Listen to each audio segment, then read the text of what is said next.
স্বামীকে ফিরে পেতে 7 মাসের অন্তঃসত্ত্বা গৃহবধূর ধর্ণা শ্বশুর বাড়িতে। কাটানে সাগরকে আমি বিয়ে করছি, আমি 7 মাসে পেটে বাচ্চা, আমাকে রেখে চলে এসছে। আমি সাগরকে চাই, সাগরকেই নেব। ওই 1 বছর 2 মাস হলো এই সাগর বলে ছেলেটি টুকটুকি খাতুনকে ফোনের মাধ্যমে ভালোবাসা হয়ে বিয়ে করে। মেয়েটার হচ্ছে যে পেটে 7 মাসের বাচ্চা আছে। সমস্যাটা ছেলেটি ওকে সেখান থেকে ছেড়ে দিয়ে চলে এসেছে। চলে আসার কারণে মেয়েটি এখানে ধর্নায় বসেছিল। কালকে দিদি বললে হবে, আমি জানিনি কবে বিয়ে হয়েছে, তাও জানিনি, আমি জানিনি ওই সব কথা। বিয়ে করার পর স্ত্রীর সঙ্গে আর কোনো যোগাযোগ রাখেননি স্বামী। সেই স্বামীকে ফিরে পেতে শ্বশুর বাড়িতে গিয়ে ধর্নায় বসলেন অন্তঃসত্ত্বা গৃহবধূ।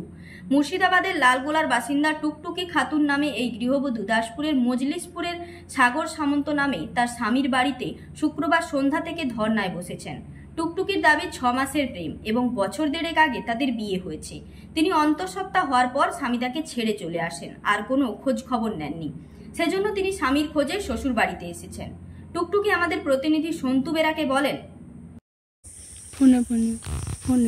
ফোনে এখন থেকে ফোনে যোগাযোগ হয়েছে। আজ 1.5 বছর বিয়ে হয়ে গেছে।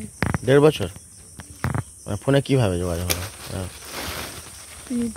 অনলাইন থেকে, ফেসবুক থেকে। তারপর যোগাযোগের পর তারপর কি হলো? যোগাযোগের পর 6 মাস প্রেম করা হয়েছে। 6 মাসের পর ওখানে কি গেছিল? হ্যাঁ, সেখানে তারপর 6 মাস পর সেখানে গিয়েছিল। ওই যে আমরা বিয়ে করলাম কৃষ্ণপুরে, লালগোলা কৃষ্ণপুরে বিয়ে করলাম। দুজনেই রাজি ছিলাম। আমার মামা ছিল, আমার একটা নানা ছিল, মানে 4 জন সাথী। বিয়ে করার পর কোথায় ছিলেন? ওখানেই ছিলেন? বিয়ে করার পর আমার নানি ঘরে ছিলাম। আচ্ছা, নানি ঘরে 4 মাস ছিলাম। 4 মাস থেকে আমার মায়ের ঘরে এসেছি। তারপর ওই যে রাঁচি মাঝে কাজে যেত, আমাকে টাকা পয়সা পাঠাতো। আমার সাথে কাজ করতো, রাজমিস্ত্রির কাজ করতো। আচ্ছা, দিয়ে তারপরে তো ওখানে সে আমাদের ওখানে ঝামেলা হয়েছে, তাকে মারধর করা হয়েছে। কিসের ঝামেলা? সে রাঁচিতে কিনে ঝগড়া হয়েছে। আচ্ছা, তারপরে এসে তারপর আমাদের ঘরে আবার 2 মাস মতো ছিল।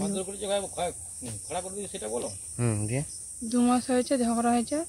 তারপর ওই না বলে চলে এসেছে আমার বাড়ি থেকে। দিয়ে বলুন। তারপর ও এসছে, তারপর ওকে আমার সাথে জবে এসছে এখানকে। ওর সাথে আমার 3 দিন কথা হয়েছে।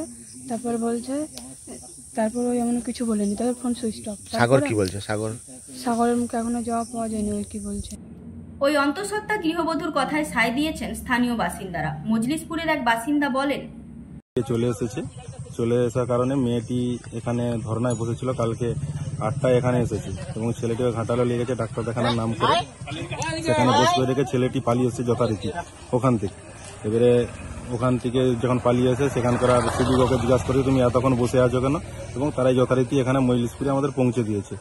আমি দেখতে পেয়ে মেয়েটাকে 100 টাকা দেই এবং গাড়ি ভাড়া করে দাসপুর থানায় পাঠাই। কারণ মেয়েটার হচ্ছে যে পেটে 7 মাসের বাচ্চা আছে। কারণ না খাওয়া দাওয়া করলে একটা যদি সমস্যা হয় সেক্ষেত্রে আমাদেরকেই ভুগতে হবে। সেই কারণে থানায় পাঠাই। সে থানায় ঢুকে নি যথারীতি আবার 5টা থেকে এসে ছেলের ঘরে ধর্নায় বসে। বারবার এরা বলা সত্ত্বেও সে ওখান থেকে যায়নি এবং নাকি বলে ছেলের বাপও হচ্ছে যে ঘাড় ধাক্কা দিয়ে বের করে দিয়েছে এবং খাওয়া দাওয়া করেনি, কিছু করেনি। এবারে আমি এক সমস্যার মধ্যে ছিলাম যে যদি কিছু হয়ে যায় তখন আমাদেরকে ভুগতে হবে। সেই কারণে আমি থানায়ও ফোন করি এবং পাড়ার লোকজনকে জানাই যে সমাধান কি আছে বা কি করলে কি হবে। সেই জন্যই আমরা সমস্যা সমাধানের আশায় আছি। আপনার নাম? আমার নাম নির্মল মান্না, বাড়ি মজলিসপুর। সাগরের বাবা বাপি সামন্ত ওই বিয়েকে পুরোপুরি অস্বীকার করেছেন। তিনি বলেন, আমার ছেলে ওকে বিয়ে করেছে বলে আমার জানা নেই, আর ছেলে যেহেতু বাড়িতে নেই তাই আমি কোনো অজানা অচেনা মহিলাকে বাড়িতে তুলতে পারবো না। হ্যাঁ, ছেলেকে মারধর করাইছে, মারধর করে 2-3 বার মারধর করেছে। মারধর করতেও সে আর বিশেষ যাচ্ছে নি। আমরা কিছু বলতে পারবো না। আমাদের সাথে যখন বিয়ে করে আমাদের কিছু বলেনি। পুলিশ জানিয়েছে এ নিয়ে কোনো অভিযোগ জমা পড়েনি। অভিযোগ এলে পুলিশ ব্যবস্থা গ্রহণ করবে। দাসপুর থেকে সন্তু বেরার রিপোর্ট। সংবাদ পাঠে আমি মন্দিরা মাঝি, স্থানীয় সংবাদ, ঘাটাল।